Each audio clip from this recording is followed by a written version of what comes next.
Hello students, সন্নিধি coaching এর তরফ থেকে আমি সমীরণ স্যার তোমাদের জন্য নতুন ভিডিও নিয়ে চলে এসেছি। আজকের ভিডিওটা হচ্ছে সেমিস্টার 6 ফিলোসফি যাদের মাইনরে আছে। তো মাইনরে ফিলোসফি তোমাদের এইবারে দুখানা পেপার পড়তে হবে সেমিস্টার 6-এ। সেই দুটি পেপার কি কি, সেটির সিলেবাস কি সে বিষয়ে জানতে চেয়েছো, অনেকে জানার আগ্রহী। কি কি পড়তে হবে, পড়ার প্ল্যানিং কি হবে, সমস্তটা সিলেবাসটা কি হবে, সমস্ত ডিটেইল আলোচনা করব এই ভিডিওতে। তার আগে জেনে নিই কি কি পেপার তোমাদের এখানে পড়তে হবে। তোমাদের এখানে দুটি পেপার আছে, একটি হচ্ছে এপিস্টেমোলজি অ্যান্ড মেটাফিজিক্স ওয়েস্টার্ন, আর একটা রয়েছে psychology and philosophy of mind. এই দুইটি পেপার তোমাদের পড়তে হচ্ছে। এই দুইটি পেপারের মধ্যে একটি পেপার অর্থাৎ মেটাফিজিক্স অ্যান্ড এপিস্টেমোলজি, এই পেপারটি তোমাদের সাথে মেজর পেপারদের কমন জায়গা রয়েছে, সিলেবাসটাও পুরো কমন। যাই হোক, তো তোমাদের সিলেবাসের সম্পর্কে তো বলবোই, পাশাপাশি ওদেরও এটা 6 সেমিস্টারই পড়তে হচ্ছে। তো এর সাথে পাশাপাশি তোমাদের আরেকটা পেপার রয়েছে, সেটা হচ্ছে ফিলোসফি অফ মাইন্ড, যেটা বললাম। তো এখন এইখানে কি কি পড়তে হবে, দুটি পেপারই ভীষণ ইন্টারেস্টিং পেপার। তো কি কি পড়তে হবে সেটা খুব চটজলদি দেখে নিই। তার আগে তোমরা অবশ্যই আমাকে জানিও তোমাদের লাস্ট পরীক্ষা কেরম হয়েছে। আমি দেখেছি তোমরা অনেক আমার ভিডিওটিতে কমেন্ট করেছি, আমার মানে সাজেশনস ভিডিওটাতে কমেন্ট করেছিলে, লাইক করেছিলে, তোমাদের রিকোয়েস্ট মেসেজও আমি পেয়েছিলাম, তার জন্য ভিডিও বানানোর আমি চেষ্টা করেছি। আশা করছি তোমাদের ভিডিওগুলো যথেষ্ট উপকারে লেগেছে, এবং উপকারে লেগে থাকলে সেগুলো তোমাদের কিরম পরীক্ষা হয় সেটা জানিও। সেসব দেখে আমার খুব আনন্দ হয় যে তোমাদের উপকারে লেগেছে ভিডিওগুলো। তো যাই হোক, তো সেইটা তো মিটে গেছে। আশা করবো তোমাদের পরীক্ষা খুব ভালো হয়েছে। এবার আবার নতুন করে নতুন উদ্যমে খাটার সময় এসে গেছে, কারণ কখন কে জানে পরীক্ষার রুটিন দিয়ে দেয় ইউনিভার্সিটি। এখন তো ইউনিভার্সিটি যা তা করছে, যখন একটা রুটিন দিচ্ছে, রুটিন পোস্টপন করছে পরীক্ষা, আবার রুটিন দিচ্ছে। তো তোমাদেরও কখন কি করে দেয় জানা নেই। ক্যালকাটা ইউনিভার্সিটি জানাই একদম বাঁশঝাড়।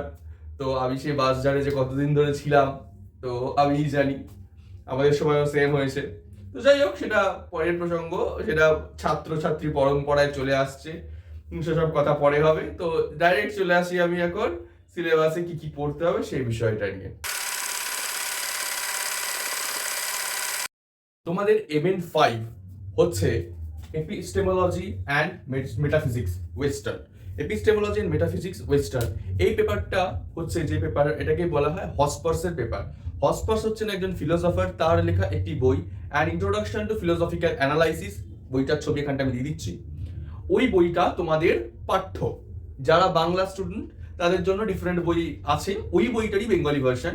এই বইটি তোমরা কেউ চাইলে ফ্রিতে PDF অ্যাভেলেবেল আছে, সেটা তোমরা দেখতে পারো। যাই হোক, সেইটারই কিছু অংশ তোমাদের পড়তে হচ্ছে। এইটা হচ্ছে ফিলোসফির একটি এমন জায়গা যেখানে তোমাদের ভাষা দর্শন পড়তে হয়। একটা দার্শনিক বিশ্লেষণে ভাষার বিশ্লেষণ করে কিভাবে একটি তত্ত্ব আলোচনা করা যেতে পারে সেই সংক্রান্ত আলোচনাটা এখানে করা হয়েছে।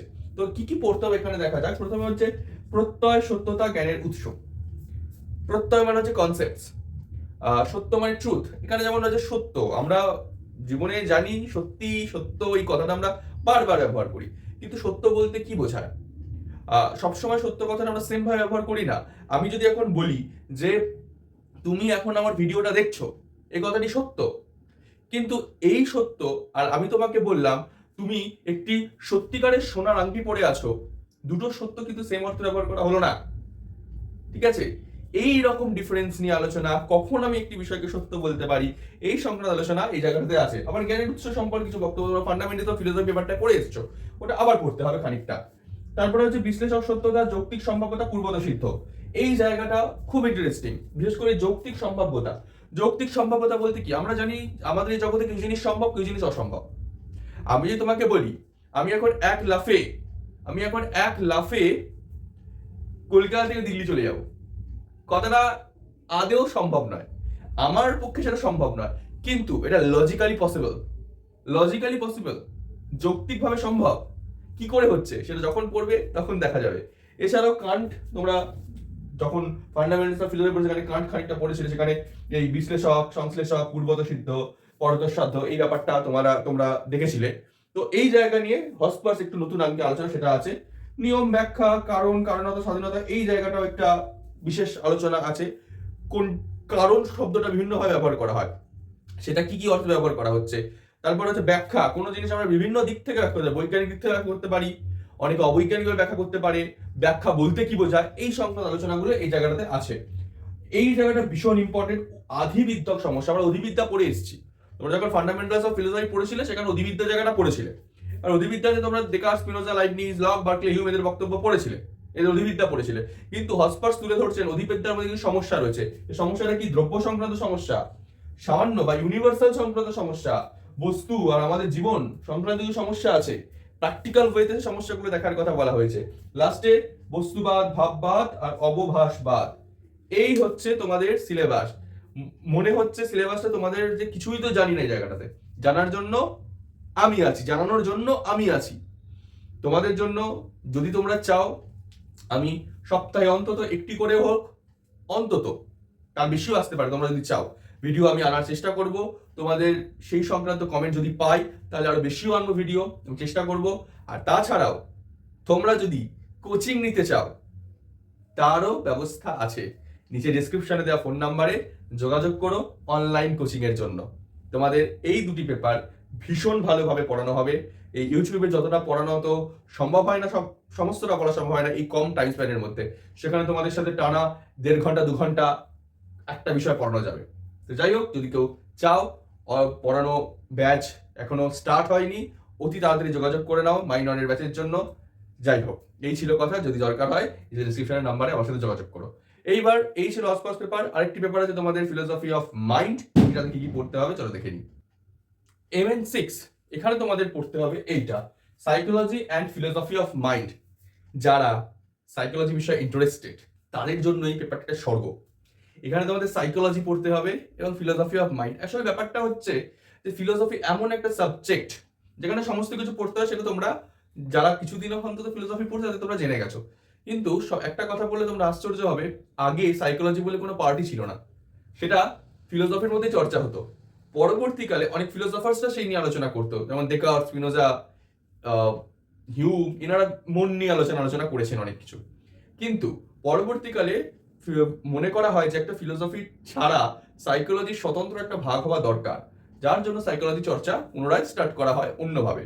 তো এখন যে বিষয়টা ক্রমশ দাঁড়াচ্ছে সেটা হচ্ছে গিয়ে সাইকোলজি আর ফিলোসফি দুটো আলাদা হয়ে গেছে ঠিকই, কিন্তু ফিলোসফিতে এখনো সাইকোলজি খানিকটা পড়তে হয়। তো এবার দেখো তোমাদের এখানে কি পড়তে হবে সেটা হচ্ছে বিষয়। প্রথম হচ্ছে মনোবিদ্যার পদ্ধতি। মনোবিদ্যায় কি পদ্ধতি ব্যবহার করা হয়, মেথডস, সেগুলো পড়তে হবে। বাংলায় শুনতে একটু ঘটামটা লাগলেও কিন্তু বাংলায় যখন লিখবে তোমরা, যারা ইংরেজিতে লিখবে তার জন্য ব্যাপারটা আলাদা। ইংরেজি সিলেবাস আমি তোমাদের স্ক্রিনশট দিয়ে দিয়েছি, দেখো। তো বাংলাগুলো দেখি। অন্তর্দর্শন, বহির্দর্শন, পরীক্ষণ। অন্তর্দর্শন মানে ইন্ট্রোস্পেকশন, বহির্দর্শন মানে এক্সট্রোস্পেকশন, আর পরীক্ষণ মানে হচ্ছে এক্সপেরিমেন্টাল মেথড। এই তিনটে মেথড তোমাদের পড়তে হবে, এর পারমুটেশন কম্বিনেশন থেকে কোশ্চেন আসে। নেক্সট হচ্ছে সংবেদন, প্রত্যক্ষণ, সেন্সেশন আর পারসেপশন। এই জায়গাটা সংবেদন কাকে বলে, প্রত্যক্ষণ কাকে বলে, সংবেদন প্রত্যক্ষণের মধ্যে সম্পর্ক, পার্থক্য, গুণাবলী, এগুলো তোমাদের পড়তে হবে। এই দুটো বলা হলো। এই জায়গাটা খুব ইম্পর্টেন্ট জায়গা। লার্নিং, আমরা শিক্ষণ বলতে কি বুঝি? যারা অলরেডি এডুকেশন পড়েছো বা পড়ছো তাদের এই জায়গাটা অলরেডি পড়তে হয়। সেখানে কি কি পড়তে হচ্ছে? থার্নডাইকের বক্তব্য, প্যাভলভের বক্তব্য, স্কিনারের বক্তব্য, গেস্টাল্টের বক্তব্য, এই জায়গাটা পড়তে হবে। সেই মনে আছে কুকুরের লালাক্ষরণ দেখে পরীক্ষা করেছিল, সেই পরীক্ষা, তো ওইটাও এখানে পড়তে হবে। যারা অলরেডি এডুকেশনে পড়েছে তাদের জন্য এই জায়গাটা খানিকটা জানা জায়গা। তো থর্নডাইকের শিক্ষণের সূত্র, প্যাভলভের শিক্ষণের সূত্র, স্কিনারের সূত্র, গেস্টাল্টের সূত্র পড়তে হবে। Next philosophy. প্রথমেই বলছিলাম ফিলোসফার্সরা প্রথম চর্চা শুরু করে সাইকোলজি নিয়ে, সেখানে কিছু তত্ত্ব তারা দেন। তার মধ্যে দেহ মন সংক্রান্ত ক্রিয়া, দেহ মনের সম্পর্ক সংক্রান্ত মতবাদ, এগুলো ক্রিয়া প্রতিক্রিয়াবাদ, এটা ডেকার্টের, দ্বিপার্শ্ব মতবাদ, এটা স্পিনোজার, ব্যক্তিবাদ, এটা হচ্ছে PF শ্মশানের বক্তব্য, আচরণবাদ, অনেক আচরণবাদী রয়েছে, সেটা একটি সমন্বিত মতবাদ। এই হচ্ছে তোমাদের এই জায়গাটা। নেক্সট এইটা হচ্ছে খুব ইন্টারেস্টিং জায়গা। প্রথমে হচ্ছে মনের স্তর। আমাদের মন, আমি যে চোখে তুমি যে ভাবছো যে আমার একটা মন আছে, তা কিন্তু নয়। মন বলতে একটা বিশাল জায়গা জুড়ে আছে। তো এই মনের স্তর পড়তে হবে। মনের কি কি লেভেলস আছে, ফ্রয়েডের স্বপ্ন তত্ত্ব। তোমরা কি জানো তোমরা কেন স্বপ্ন দেখো? স্বপ্ন জিনিসটা কি? ফ্রয়েড এটার উত্তর দিয়েছে। তো ফ্রয়েডের স্বপ্ন তত্ত্ব পড়া হবে, আমি ভিডিও দেব যদি তোমরা চাও। আর স্বপ্নকৃতি ওই একসাথেই রয়েছে, স্বপ্ন তত্ত্ব আর স্বপ্নকৃতি। এই হচ্ছে তোমাদের সিলেবাস মাইন্ড পেপারটা। এখন এই সংক্রান্ত ভিডিও তো অবশ্যই আসবে, তোমরা দেখো। তোমাদের যদি কোনো স্পেশাল ভিডিও লাগে সেটিও আমাকে জানিও, সে ভিডিও বানানোর আমি চেষ্টা করব। আর অবশ্যই তোমরা লাস্ট সেমিস্টারের পরীক্ষাতে আমার সাজেস্টিভ ভিডিওগুলোতে যথেষ্ট রেসপন্স করেছো, আমার খুব ভালো লেগেছে। তো আশা রাখবো এই সেমিস্টারগুলোতেও করবে। ইউটিউবেতেও ভিডিও আসবেই, এবং অনেক পরবর্তীকালে ক্রমশ ভিডিও দেওয়ার পরে যবে থেকে নোট দেওয়া শুরু করব, নোটের ব্যবস্থা শুরু করব, সেটাও তোমাদের জানানো হবে। তো এখন যদি তোমরা কেউ আমার কাছে কোচিং নিতে চাও, সেই জন্য ডিসক্রিপশনে দেওয়া নাম্বারে যোগাযোগ করতে পারো। তোমাদের অনলাইন কোচিং এর বন্দোবস্ত হবে, ব্যাচ এখনো এনরোলমেন্ট চলছে, খুব তাড়াতাড়ি ভর্তি হয়ে যাও। তো তোমাদের যদি কেউ পড়তে চাও আমি তাহলে ব্যাচটা শুরু করতে পারি। তো যাই হোক, এই হচ্ছে তোমাদের সিলেবাস, এই হচ্ছে তোমাদের একরকম পরবর্তী জার্নির জন্য যেটুকুনি দরকার সেটুকুনি। আশা রাখবো তোমাদের এই সেমিস্টারটি খুব ভালো হবে। তোমাদের যা যা দরকার তার জন্য সন্নিধি কোচিং এর তরফ থেকে সমীরণ স্যার আমি আছি। তো যাই হোক, আশা করি ভিডিওটি ভালো লাগলো, তোমরা সব বুঝতে পেরেছো। সিলেবাস সংক্রান্ত কোনো কোয়ারিজ থাকলে অবশ্যই আমাকে জানিও, আমি তা উত্তর দেব। যাই হোক, এইটুকুনি ছিল আজকের ভিডিও। অবশ্যই ভিডিওটা ভালো লাগলে লাইক করো, শেয়ার করো, সাবস্ক্রাইব করো। অসংখ্য ধন্যবাদ ভিডিওটা দেখার জন্য। নমস্কার।